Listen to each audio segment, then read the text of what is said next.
This is episode 215 of the 200 Churches podcast. Every number is a person. So 200 means 200 souls. 20 means 20 souls. And when we say small churches, there is no small church and big church. There is only one church. And your small church, as you call it, is only a part of God's church. You know, God is as much concerned and worried and loving and caring for your church as it is for Hillsongs and North Points and Elevations, because it is one church. And if you do your job faithfully, even if it's with 5 people, God will be happy, you'll be faithful, and He will just smile at you. Welcome to the 200 Churches podcast, where every Wednesday we produce a fresh episode of ministry encouragement for pastors of small churches.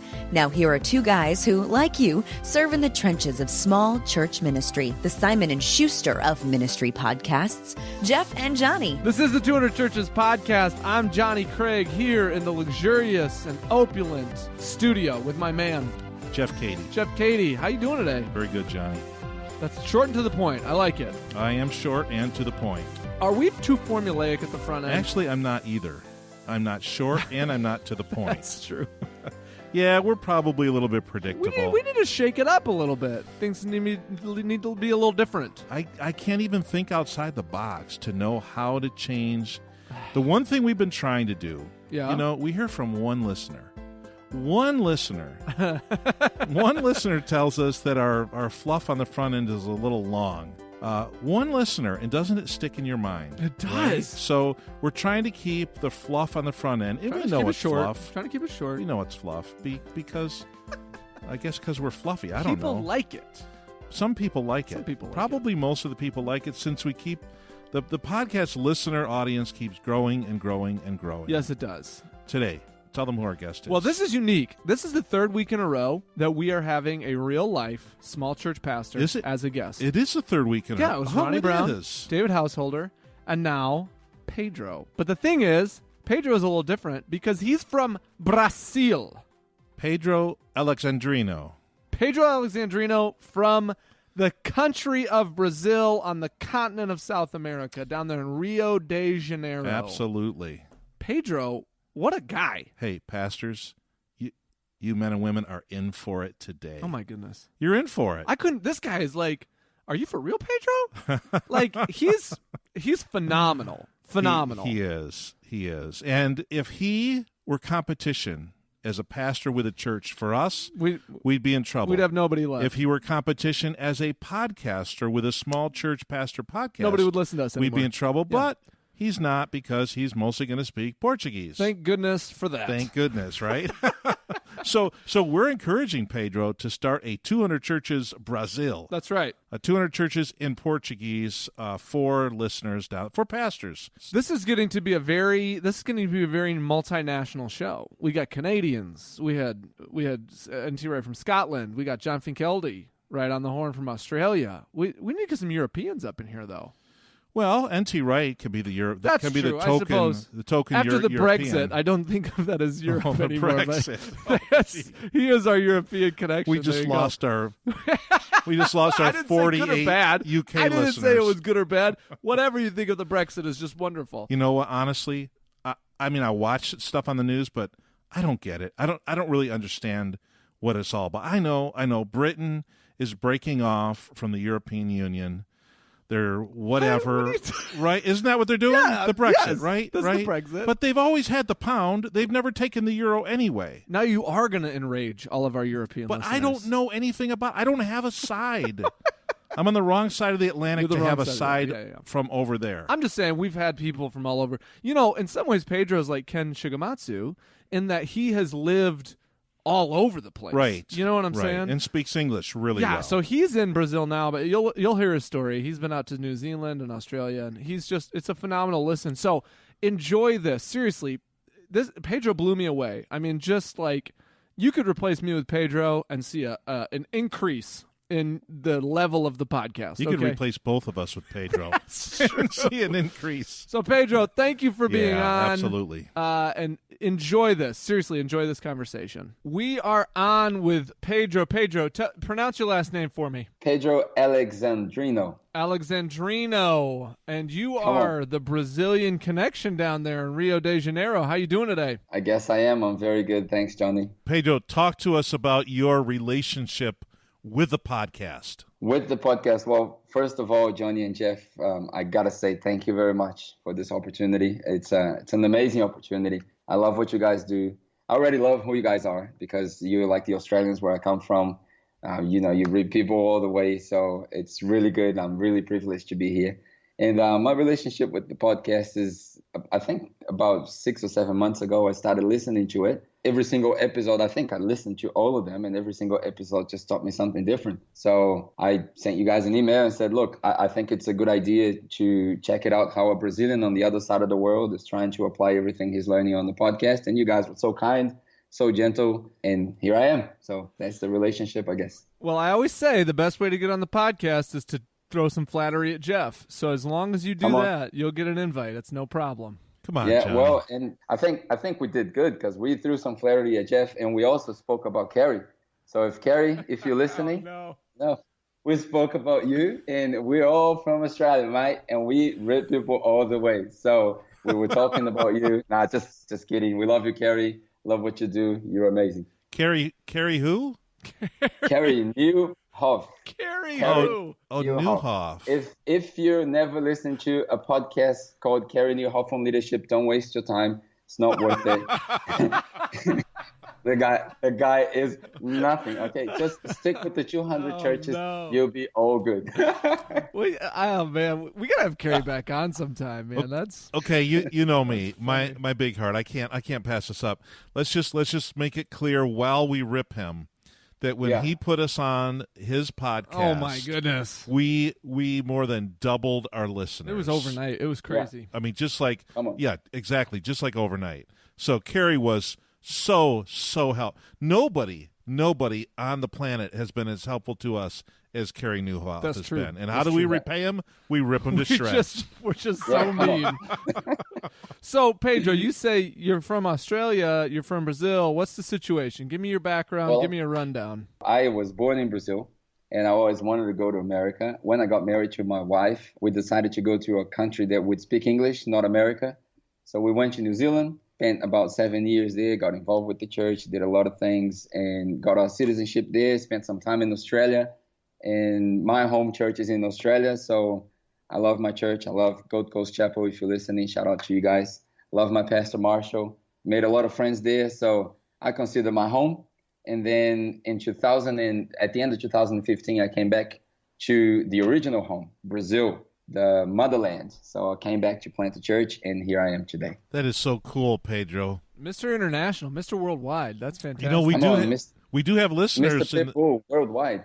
We do have listeners in the Northland of New Zealand. Oh, really? Oh, do you? Oh, yeah. We've had connections. Some Kiwis? I didn't know we had some Kiwis listening. Yep. That's awesome. Yep, we do. So all of the people from Auckland, if you're listening, shout out to you guys, everyone in Australia.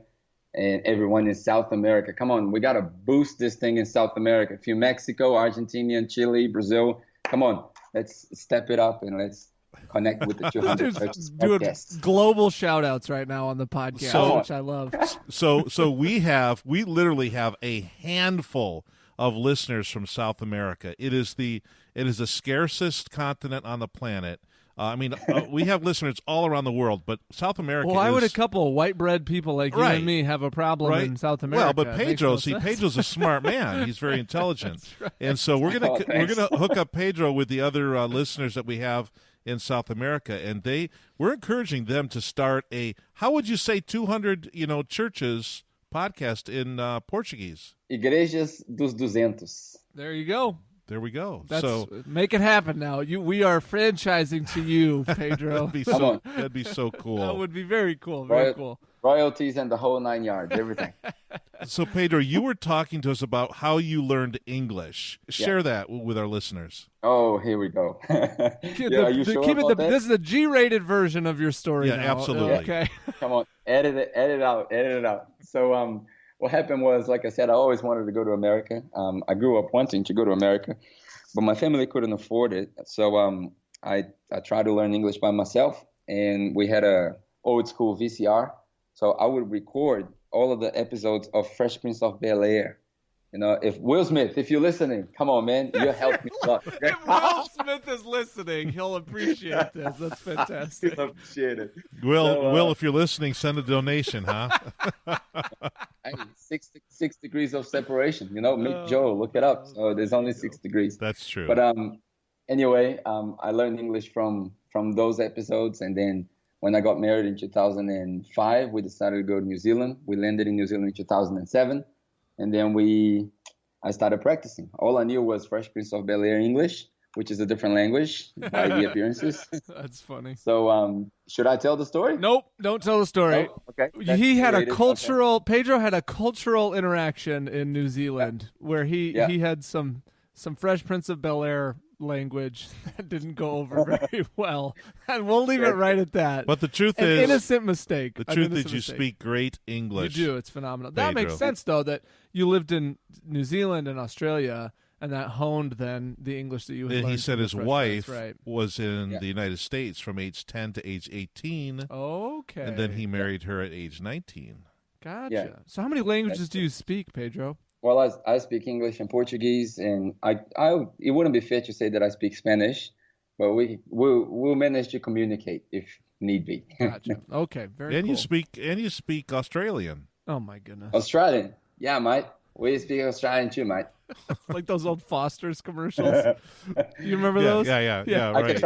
I can try Canadian too. There you go. Oh my goodness. So tell us about your church, Pedro. When did you plan it, and how is it going? I came back at the end of 2015. I was in Australia, and we planted a church here called Capela.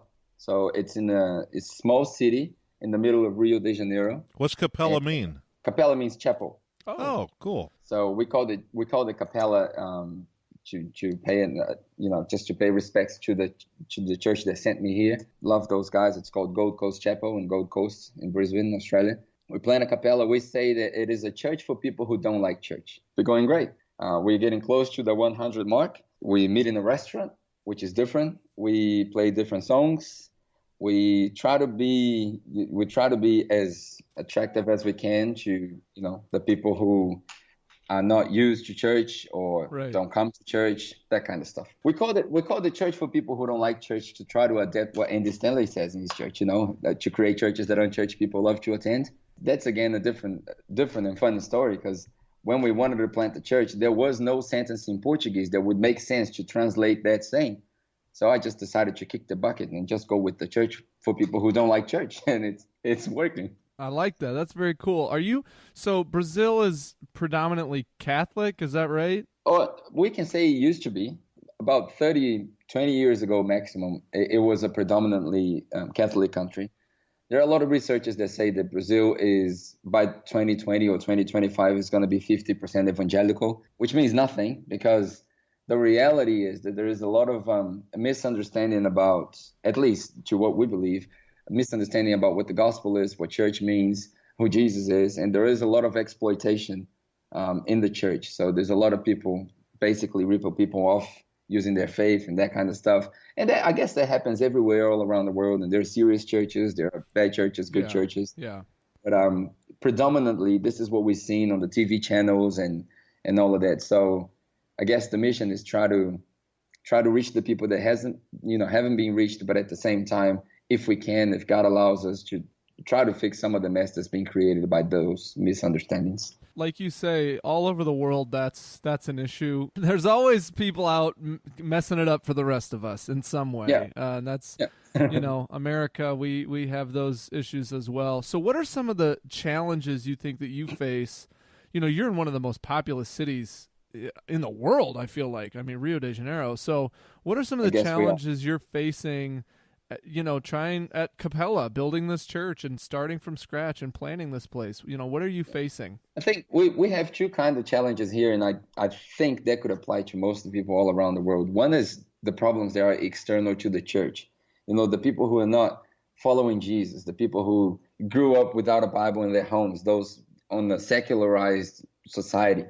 We have a lot of people who are, lovers of themselves and things that the Bible have warned us that would happen. And they are seeking and searching things for their own benefits, and their life is all organized around their work and their workaholics and all of that. So those are problems that we try to address with biblical principles and just preaching the gospel as clear as we can.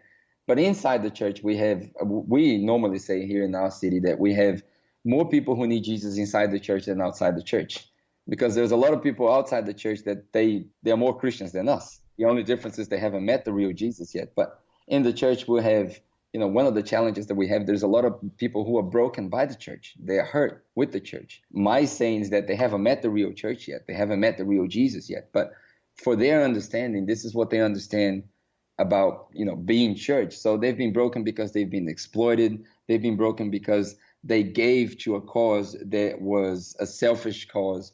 They're broken because someone disappointed them, and that will always happen. But because they haven't been face to face with the real Jesus, I guess it's hard to handle for them, and they idolize a man instead of worship God, and all of those problems. Like in the beginning, we aimed for the unchurched people, for the unchristian people.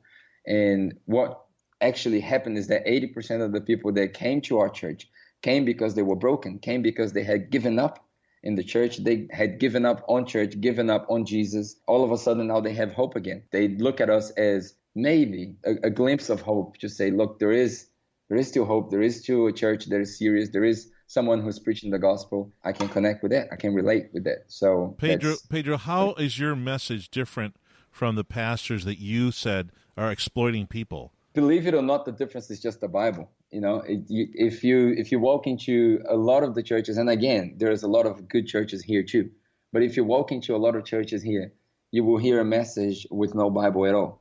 You hear a message with no Jesus at all. It's not Jesus-centered. So the difference is people walk into a church, yes, there is music. Yes, it is in the restaurant. Yes, we don't sit in rows, like Andy Stanley says, life change happens in circles, not in rows. So all of those small things are different, but they are not the difference. The difference is we're just preaching Jesus. And we are confident that the answer for all of the problems, internal and external, in the flesh and in the spirit, all of the problems can be solved in one person, who's Jesus. So when we preach that message and we are strong about that we put our faith strong in Jesus, that, believe it or not, that is the difference. All of the other things, they're different, but they're not the difference. The difference is just preach Jesus. So give us a story. Give us one story. That's what I was going to ask, yeah. Of a person who you guys have connected with that has been changed. They were broken before, maybe by a church, maybe by alleged Christians, and now they're changed. I'll give you one that I think it's a success story in our church because, again, we see a lot of broken people coming to church, but there is this guy who is playing on a hard rock band. He's like used to all of those heavy songs and all of that. One thing that we do here in our city that a lot of people don't do is use social media well. So we just record the message and we put the message up on YouTube. And this guy started watching the messages. And one after the other, he was curious. He saw one message that one of our pastors in Australia came here and preached. And because he wanted to learn English, he decided to come along. He came along, connected with us, realized that what we were doing was serious. And then he asked us the question, where do you get all of this from? Where does all of that come from? So we sat down in a coffee shop and I opened the Gospel of John to him. And I said, look, in the beginning, and then we started there. From John chapter 1 to John chapter 20, or chapter 21, or God knows how many chapters are in that book, but we just read the whole Gospel of John in like 3 weeks. What happened after? The guy said, look, I want this. What do I have to do next? And I said, look, you don't have to do anything, but most people will get baptized. And he said, amen. So he got baptized. We recorded it. We put it online again. Some of his friends decided to check out what's happening. So right now, our church is full of guys with tattoos and long hairs, and they're trying to figure out this walk. And I think what made them comfortable is we always say to them, your salvation is not a decision that happens in one day when you raise your hand and say a magical prayer. Your salvation is a process. And our goal is not to convert you on a Sunday. Our goal is that you come back.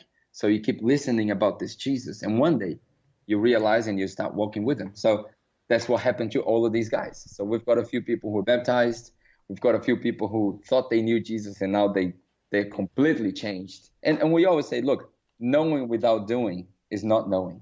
So we try to put our people to practice as much as we can what we do. So we've got, we're a small church. We have less than 100 people. But we try to help the ones inside first and the ones outside, and we try to have some social projects. And everybody's doing something. I guess the beauty of this thing is that everyone in our church is doing something. You can't visit our church 2 or 3 Sundays in a row and not get involved. It's impossible. Can I go on staff with you? I'll work with you. You can be my senior pastor. The payments are high here. We pay enough. We're paying coffee vouchers. That's what we pay. Now that sounds good for me. So, do you worship in Portuguese or English? All Portuguese. Yeah, okay. We translated a lot of songs. Here's the other thing that we say, and I think we learned this from you guys. I think back in probably 20 episodes ago, one guy in your podcast, I can't remember the name, said that the message has to be one message. It's worship and message. They're all one thing. I can't remember who said it, but I'm pretty sure it was yours. It could be Carrie, but won't give the credit to Carrie. But again, like I heard that it had to be one message. So we decided that our songs were going to preach. So if they fell asleep during the message, they would get the message anyway on the songs. So we try to get the best songs that we find. There are some hymns. There are some postmodern songs. So we put them all together and we try to connect them with the message. I think this is working. That's because cool. We translate them, we try to contextualize them and make them work in our context. So Pedro, are you bivocational then? I mean, is that how you identify? I knew you were going to ask that question because you asked the question to most people and you say you love the Bivos. Well, we do. We love them enough not to be them. You know what I'm saying? Yeah, that's how much we love them. Yet, Johnny, you're not bivocational yet. Yet. Maybe soon, yeah. We're about to present you with a payment cut. There you go. Perfect. Payment cut. Perfect. So can I share a story about that quickly? Yeah, yes. Please. So what happened was when I started listening from God, or hearing from God, should I say, that I was going to come back to Brazil. It was never something I wanted to do. I had a great life in Australia. I was working at a job that was church related. I was making good money and my wife didn't need to work. We had a good car. We had a good house. We had everything, the perfect life. But then in 2012, God started speaking to me about returning to Brazil. It was time to bring back home what I had learned. And I mean, that was my revelation. Nobody else has to do the same thing, but that was my revelation. So I said to God, look, I'll go back, but I know my limitations. And I know that I cannot hold a job 9 to 5 like I have here and still do the pastoring of a church. I'm too limited. My capability is not that high. So I have to be a full-time on this thing. And I don't understand how people do part-time. There is no part-time ministry, but I understand about the bivocational because of the money. So I said to God, look, I'm only going to do it if I can do it full-time. And I know that when I plant a church, if I go back to Brazil, we are living the worst economical crisis ever in Brazil. So there is, there's no way I'm going to be able to be paid by the church, especially because we don't teach about tithing and percentages and things here. We just teach about generosity. And we just try to, leave people comfortable to give out of their hearts, not just out of obligation. So with all that in mind, I said to God, look, these are my convictions. And who am I to question you? But if I could, I would love to do it full time. Then God said to me, okay, so you work your butt off for 2 years. And then when you finish, the money you put together is the money you're going to survive on. It's up to you now. So from 2012 to 2014, I worked my butt off. I had as many jobs as I could. My wife was working. We did everything we could. We saved some money.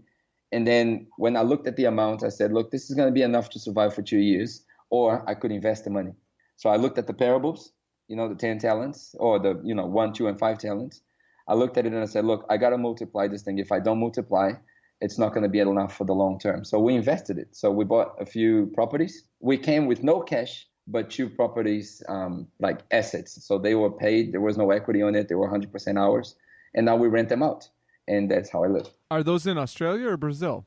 Right here in Brazil. I try to counsel as many young guys as me. Like I'm only 33, and I tell them, look, if you want to plant a church, why don't you do this? Why don't you dedicate 3 or 4 years of your life putting together some good seed and invest them, and then you don't have to worry instead of being a burden. If the church wants to pay you, great. Our church gives me a donation. It's not enough to survive on, but it's a symbolic donation. But right.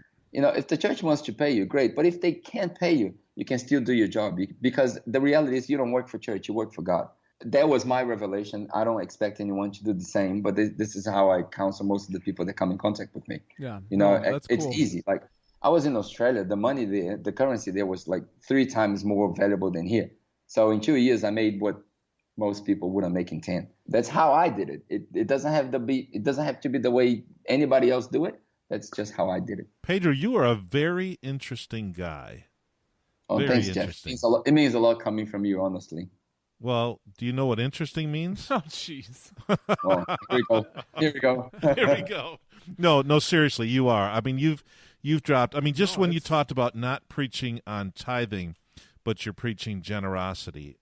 I love that, because I can, with all confidence, preach generosity and giving, and we reap what we sow. You just dropped so many little statements like that.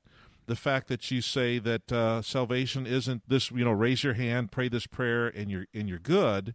Many of us would argue amongst ourselves, right, about some of this stuff, but I think that's true. I think that as we're working with people, we can't just pigeonhole people into these certain silos and say, you're in, you're out, you're in, you're out. Right. And God is working in people's hearts. So I love your attitude and your philosophy of ministry. And did you learn a lot of that while you were in Australia working with the church there? Well, first of all, thanks, Jeff. It means a lot. Those comments are really good. I'm not sure if I am 50% of what you said, but I'll take it.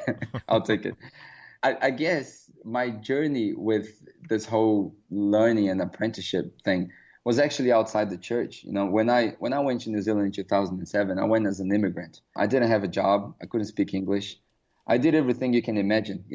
Thank God I never did dishwashing, because that's a horrible thing to do. I've seen my friends doing it, and it's a pile of dishes every day. But no offense to dishwashers out there. If you're a bivocational pastor dishwasher, that's the Lord's work, is what he's saying. He's saying he didn't have the back for dishwashing. Gotcha. It's good people doing dishwashing. Yeah. I have a friend who came as an immigrant to the United States, and that's how he got started. He went from construction foreman in a country to dishwasher. So yeah, absolutely. Yeah, I didn't do that part, but I did laboring. I was working as a painter, and not to play the poor Pedro, but I did some jobs that I never thought I would do, and been humiliated a few times, and I've made all the mistakes you can imagine, working in the corporate world, and I guess God was just training me and blessing me, and by the time I got my documents and things like that, I was able to, grow a little bit in my career. So I worked for a few big firms. I worked for Vodafone and Telecom. That would be kind of like Sprint and Verizon in America. And to the point where, I was in our community in Auckland, New Zealand. I was at least the ones I knew, because I knew everybody pretty much. I was the only one who was holding a management position with, some English speaking people and at the time. And that was really good. Like I could be very prideful in that position, but God just taught me lessons. Every single time I had to go to Brazil for a holiday, for example, I had to quit my job because they wouldn't give me a holiday for 3 months, and it would cost me $10,000 to come to Brazil, and that wasn't worth it. So I would just quit the job and go back to the square one. I guess all of those learning sessions came more from the corporate world, where I had to learn how to respect people who are above me, learned to respect their opinions even though I wouldn't agree with it. When I transitioned to church world, that was easy, because everybody knows that the world is much harsher than the church. So when people presented me with the idea of grace and serving, and that was easy. That was easy compared to the world. Pedro, talk to me a little bit about what you expected starting this church plant. So you're coming back to Brazil after what you said 7-year layoff, right? Of being in Australia and New Zealand. You're coming back to Brazil, you're starting this church. Talk to me about expectation versus reality? Because there's always a disconnect between those two things. What kind of blew you out of the water coming in the challenge and in that situation? Well, I guess I was privileged to have a very good mentor when I came. We did 3 scenarios. We did the horrible scenario, we did the best scenario, and we did reality. We made a projection about numbers, about finances, about maturity, what would mean for people to be mature. Then I presented to him the idea of the gospel in Brazil, how people would see it. I did something that I would recommend most people do it if they're going to plant a church in a city that's different from where they come from. I came to Brazil in 2013 and just observed for 3 months. And I saw how people did life, how they went to church, what they listened to. And then when I came back in 2015, I had those expectations. So the reality is I was still a positive guy. Like I said in the beginning, there's positive and negative people. You can choose the side you're going to play. I had the expectations that we were going to have 150 to 200 people in the first year. We were like, yeah, man, we're going to reach a lot of people. That's going to be awesome.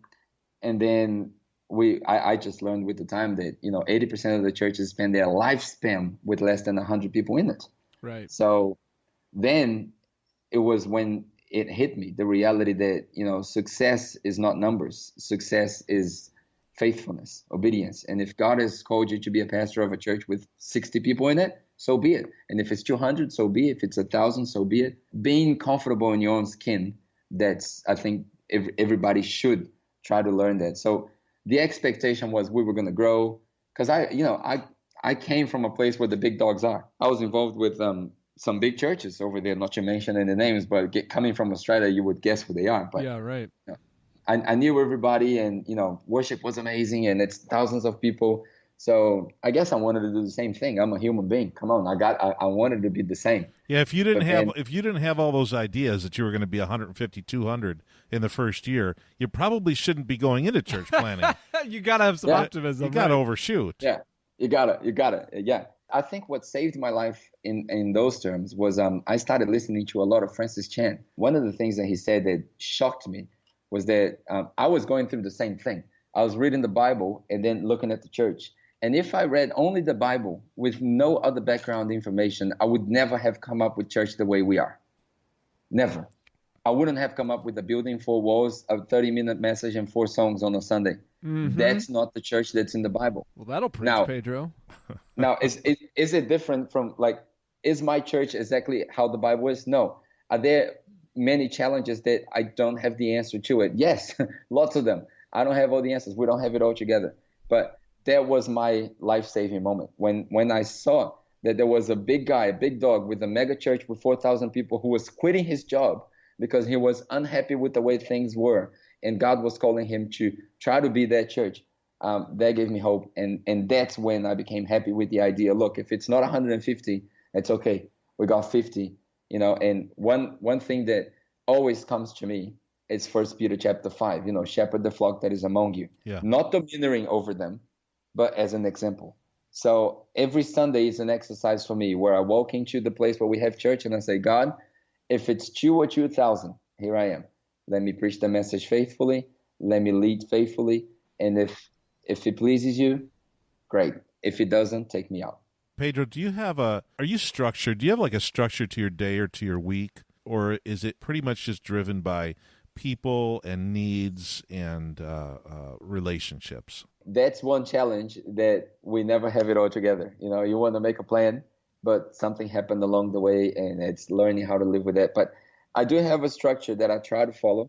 Sundays are busy because Sunday morning, again, in Brazil, this is new because most of the services here are at night, but we do our service on Sunday morning for the only reason to free people up. So you come to church, you leave, and there's lunch, and then you stay home with your family.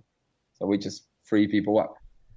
So we do church service in the morning, and then in the afternoon, the editing team is editing the message, and the editing team is me. I'm editing the message, doing my iMovie movements and all of that. So edit the message, upload them, and then at night I try to spend time with at least one family in the church that is struggling or wants to have dinner together or something like that. So that's a working day. Monday I start at after 12. So I do all of the admin on Monday. So it's in my calendar, line by line, half an hour periods, do the admin, organize the appointments, send a message to everyone, book the catch-ups with different people, and then we book through the week. Tuesday mornings, I prepare the message. I prepare part of the message, the draft, spend about 4 hours in it. Tuesday afternoon, I do the debrief with the guy that does the worship for us and a few other leaders. So we have a debrief in the coffee shop. And then in the late afternoon, I take my daughter to swimming class. So I make an effort to be there because we form relationships with people outside the church. On Wednesday mornings, I prepare the message and I try to finish the message by 2:00. Then I send it to everyone on the team, the guy that does the lyrics, the guy that does the worship, all of that. At that time, they release the songs they're going to play to get ready for the rehearsal. On Thursday is the people day. Spend the whole day with people from 9:00 in the morning to 12:00 at night. And it's the most tiring day of the week. Friday, I rest. Saturday, it's party day. There's always a birthday or something like that. Then Sunday, it's church again. So that's the structure. We try to stick to it. Some weeks it gets messed up. You are working full time, man. You're working full time. That's very cool to hear. And sounds like you got it going on down there, Pedro. I'll tell you that. I mean, it sounds like you're doing really good work, and I'm really glad you emailed us. You know, we don't know everybody around the world is listening to this podcast, and you're doing something incredible. And what we talk about here is encouragement for small church pastors, and we've talked to seminary professors, and we've talked to small church pastors, and we've talked to everybody in between, people in Australia and people from all over the place. And so, what at the end of the day, what we want to do is to encourage and equip and inspire small church pastors. And if we've done that for you, I'm grateful, and I can guarantee from this conversation that you're doing that for somebody else. Somebody else is saying, man, if Pedro, right, has made this his life decision to live in Brazil, to go back, to leave the country that, right, kind of he'd taken as his own, and go back to the motherland. I like how you said that. And do this work and humble himself and realize, that the church God gives him is the best church. Yeah. Then they can too. And it's very cool to hear your story. And I appreciate it. Yeah, that you're on with us. Thanks, Jonny. And again, like in the beginning, I felt it was going to be arrogant if I emailed you guys, but I'm glad I did it. Not because I get to share all of these, because I'm pretty sure a lot of people already know what I'm talking about. But it's like when you share your experience, I'm pretty sure there's always someone listening, and there's always someone who can benefit from it.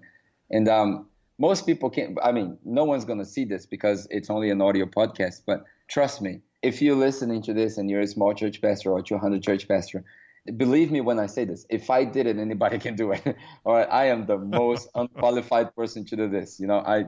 I didn't want to go back to my country. I didn't like my country because of the economic crisis. But if I did it, anybody can do it. Anybody can do it. If you think you're discouraged, you can't do it. I can guarantee you can do it. If you're faithful, if you trust God, you can do it. And if I could encourage anyone, like one thing that I love about your podcast, not just the content, but the reason why you decided to name it 200 churches instead of small churches, because 200 is a number. And if, like Rick Warren said, we're trying to get Rick Warren on the podcast, right? So here's a shout out to Pastor Rick, okay? If there is one thing that encouraged me about that, every number is a person. So 200 means 200 souls. 20 means 20 souls. And when we say small churches, there is no small church and big church. There is only one church. And your small church, as you call it, is only a part of God's church. God is as much concerned and worried and loving and caring for your church as it is for Hillsongs and North Points and Elevations, because it is one church. And if you do your job faithfully, even if it's with 5 people, God will be happy. God, you'll be faithful, and He will just smile at you. That's what I think. Anyway, there you go. There you have it, Pedro Alexandrino, 200 Churches Rio. I'm shouting out Gianfranco Biava Gadati. Am I saying it right, you think? I didn't. I never even tried to pronounce the guy's I think name. that's pretty close. Gianfranco Biava Gadati. It doesn't matter. He knows I'm talking to him. Gianfranco, you down there in, now this I'm going to mess up, Sao Bento do Sol, right? That's wrong, but you got to connect here with Pedro. You guys get this thing going. There's a lot of pastors down in Brazil, and they need encouragement, and we have a language barrier from doing it perhaps, but you two Who knows Look, what could happen? So it's there's very cool. There's information on the episode. Look me up. The church is there. If Jeff found me, anybody can find me. Okay. I love that he just told you what you're gonna put now on the episode. Yeah, Pedro, you know what Jonny likes to do. Yeah, we're gonna throw a link up. We're gonna toss a link. We're gonna give you a up. link to Pedro's church, And some then- of his YouTube videos. And then It's gonna be Jeff great. ends up, searching for links. No, the We truth are is, Jeff. We are Jeff. The truth is, Pedro sent me an email. I looked up his church quick on the internet. Yeah. There was a phone number, which was ostensibly your cell phone number, right? Yeah. And I plugged it into Skype and called, and Pedro answered his cell phone. That's wild. And I said, "This is Jeff from 200 Churches." And he fell out of his chair. No, he couldn't believe Pedro it. mocked. He mocked and scoffed. He mocked and scoffed me immediately. Yeah, a lot of people call and pretend they're Jeff from 200 Churches. It's a very popular prank in America. So I sent Pedro. Was it not like within just an hour or two or a few hours from when you sent that email that I was on the phone with you? Yeah, I think I sent the email like 4 or 5 o'clock in the afternoon. About 7, you were calling me. That's the Jeff Keady way, baby. That's it. Hey, that's a quick turnaround. Jeff And does it. I can't do that with everybody. No, but you've done it. But Brazil, There's people listening who come have on. talked to you on the phone. That's efficiency right there. There That's you right. go. That's right. Pedro, hey man, you're going to come on again if for no other reason than in the next episode we're going to pick Tom Rainer to bash. Oh, there you go. Oh, come on. Tom, listen to this. Tom and Greg, okay? Tom and Greg, I love you guys. I've read every single line of Simple Church backwards and frontwards. But again, there is no Portuguese version of this book. What is going on? That's okay? terrible. Figure Our it book out. would have a Figure it Portuguese out, version if we wrote it. You Americans, you think you are the greatest nation of the world, as you are. But As you okay? are. No, don't Make it do happen. that. Don't do that. No, we're not, Pedro. We're not. We're not. We're one world, man. That's we're right. one world. One world. And we're world one economy. church. We're one church reaching one world. I like it. That's it. Hey, That's Pedro, it. Wow. thank you. Thank you so much. Please give our thoughts and love to your wife. Yes. I will. She's excited to listen to the podcast. Well, shout out to her, man, because we know that what you do because she's at your side. She's supporting you and your church. So a lot of props to her. Pedro, thank you so much for joining us today. Thank you very much, guys. It's been a pleasure. Hope to do it again soon. Jonny, I think Pedro had too much fun bashing other fellow colleagues in ministry. I was going to say, I think this podcast is great for everybody except for Carrie Nieuwhof. and Tom Rainer, Tom too. Rainer at the end, Just yeah. because Tom hasn't put it in Portuguese yet. Well, if Tom, get it done, Tom. Yeah. Get it done. What did he say? Make it happen. Make Figure it happen. it out. Figure it out. I like that. Oh, man. So you can see, after having heard him now, you can see the passion in this guy for people. Not for a church and for his name and to build a church that reflects how great he is, but just a passion for people. For the guy that shows up and then brings all of his friends. The right? rock stars. With the heavy metal guys. Yeah, with the tats and the earrings and all Long that. hair. I love that. And yet he has a heart for them. And just to sit down and go through the book of John. Yeah. Right? How much time do we spend looking for, next steps, curriculum, and all this stuff? And he went through the book of John. Yeah. Pedro just said, hey, I just went through the book of John. And at the end, this guy was like, yeah, I'm following Jesus. I love that, man. How about salvation doesn't happen at a moment in time? Ooh. Now that's a little bit controversial, probably. Yeah, well, I don't want to get into that. Man, I want to. Well, I want to only, and let me just say this. We don't know people's hearts. Right. I think when somebody, if you want to talk about the sinner's prayer, I think by the time somebody prays that, God already sees the faith that has been in them to bring them to that moment. Right. I think we can all agree there are no magic words in the Christian faith. There's faith recognizable to God alone. Exactly right. I mean, I'm not even sure you're a Christian, Jonny. I mean, you say you are. That's valid. You act like one, you quack like one, but who knows? You could be a big, huge, fat, juicy phony. Right? Yeah, I could be too. That'd be terrible, wouldn't it? What a thing to have come out on the podcast. Yeah, I know. Well, but really, we don't know when people But it's great. trust Christ. Yeah, it's great to hear Pedro's heart for people. His heart for the city that he's in, for his neighborhood, his heart for Yeah, his heart for people who have been hurt by the church. I thought that was interesting. He's like, we're going to start a church for unchurched. I thought it was funny when he said, we don't have a phrase that unchurched people love to attend in Portuguese. Right. So, he said, we just create a church that people who don't go to church love to go to. Yeah. And what he gets is people who have been hurt by the church. I would say, Pastor, are you a place where people can come if they've been hurt by the church? Please tell me you're not a place that's hurting people, What kind of small church are you going to be? Because I think small churches can be a place where people can heal. Where we were just on a podcast today, and I said it's a place where you can know people and be known by people. Right. And I think that's a beautiful thing. So I think that's what Pedro is up to. They're in Rio de Janeiro, 1 million miles away and 1 million degrees hotter. And yet we get to hear about it. What a win that we get to have that conversation and get to know somebody like Pedro. So you were out there somewhere in the pastor sphere. The pastor sphere. In the pastor sphere, and you're doing ministry wherever you are. I may not know you, Jonny may not know you, Pedro may not know you. Of course, we didn't know Pedro either until he sends me an email, and I called him up, but God knows who you are. God knows who you are. And the people that you connect with every week know who you are. Yes. I mean, when you connect with people, share the love of Christ with them, live out the love of Jesus to people.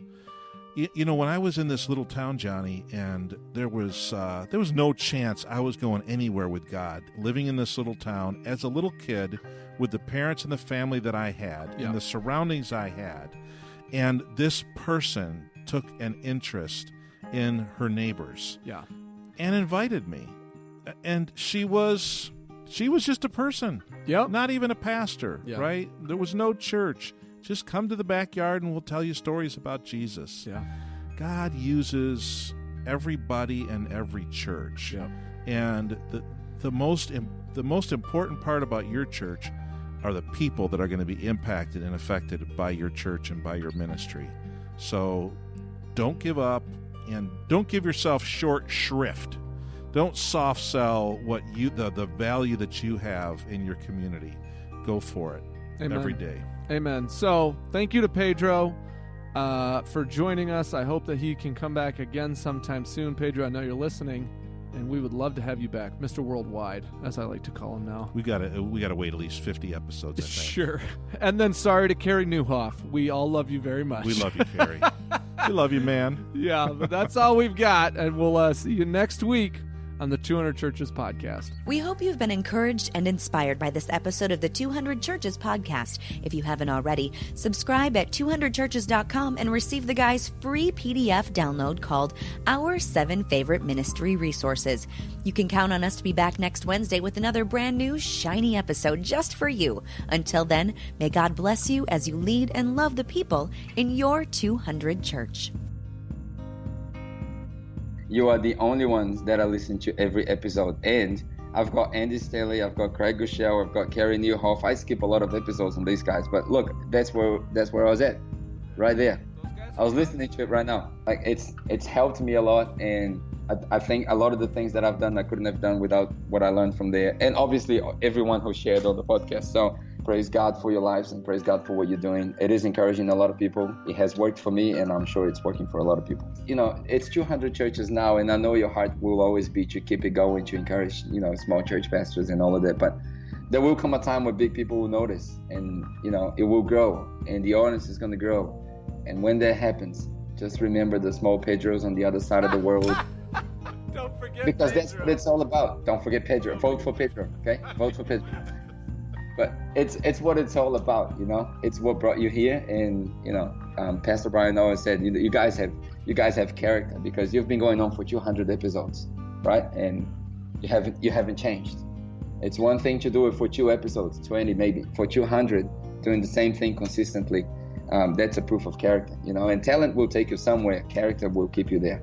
So you guys are awesome. Love you guys. Love what you do. I love who you are.